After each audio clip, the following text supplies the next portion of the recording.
Everyone. So మీరు ఎవరి కోసం అయితే ఆలోచిస్తున్నారో ఆ పర్సన్ మీ విషయంలో ఎట్ ప్రెజెంట్ ఎలా ఫీల్ అవుతున్నారు అనేది చూద్దాం.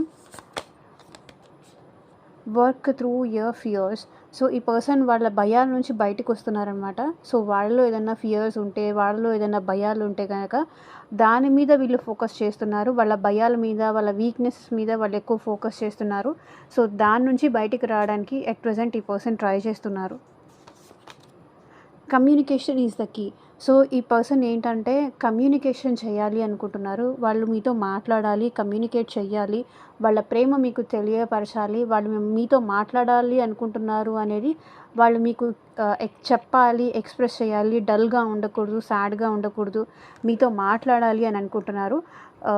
వాళ్ళ భయాల నుంచి వాళ్ళు బయటికి రావడానికి ట్రై చేస్తున్నారు. And adjustments are required. So వాళ్ళు అడ్జస్ట్ చేసుకోవడానికి కూడా రెడీగా ఉన్నారు. సో మీకోసం కావచ్చు, వాళ్ళ లైఫ్లో కావచ్చు, అడ్జస్ట్మెంట్స్ వాళ్ళు చేసుకోవడానికి వాళ్ళు రెడీగా ఉన్నారు.